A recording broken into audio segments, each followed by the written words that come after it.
le Front National modifiera ses statuts et se donnera un nouveau nom, lors d'un congrès de refondation, ce week-end à Lille. Nicolas B., conseiller régional de Normandie et vice-président du parti, revient sur les enjeux. Encore sonné par l'échec de Marine Le Pen à l'élection présidentielle, le Front National s'est lancé dans un chantier de refondation. Plusieurs ingrédients sont mis sur la table pour tenter de redonner du souffle au parti d'extrême droite, un nouveau nom, une nouvelle organisation, un nouveau programme et une stratégie d'alliance.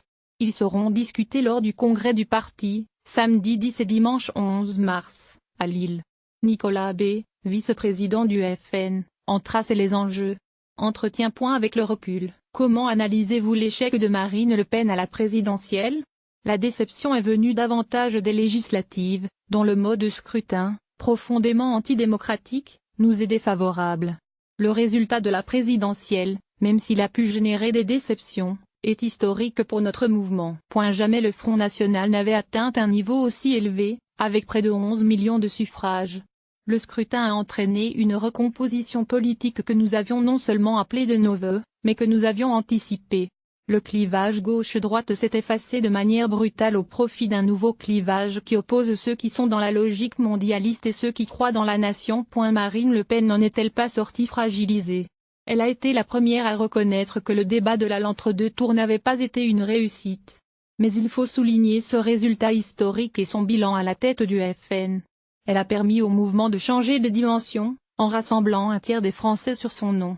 Marine Le Pen est la seule candidate à sa succession, c'est bien la preuve qu'il y a un consensus pour considérer qu'elle est la mieux à même de diriger notre famille politique et de mener à bien le chantier de la refondation. Quels sont les enjeux de cette refondation? Depuis 2017, le FN est entré dans une nouvelle phase.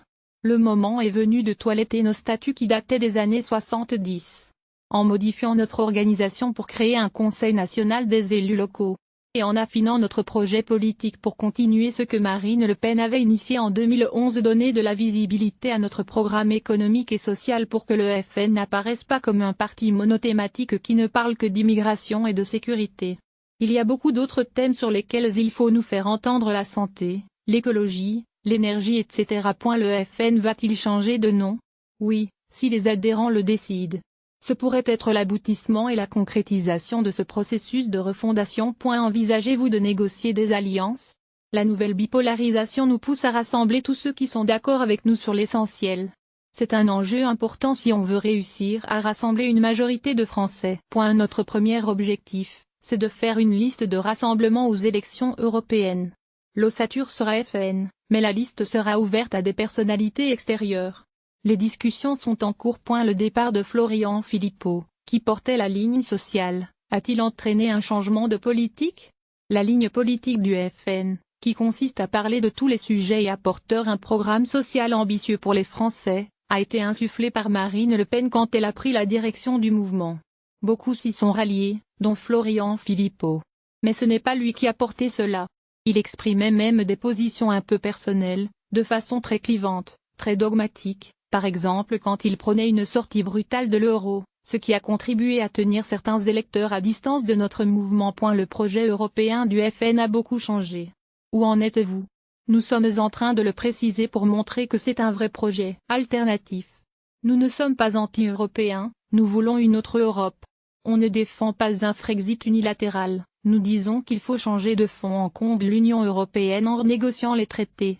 On pourrait l'illustrer en changeant le nom. Nous proposons l'Union des Nations européennes, qui définit assez bien ce que nous voulons. Il faut tout remettre à plat, organiser une Europe des coopérations projet par projet, en préservant la liberté de chaque pays. C'est ce que les peuples attendent, on l'a vu avec les succès électoraux récents de nos alliés en Autriche et en Italie. Laurent Wauquiez est-il une menace pour le FN? Il essaie de faire du Sarkozy sans en avoir ni les qualités, ni surtout aucun des ingrédients qui avaient permis le succès électoral des Sarkozy.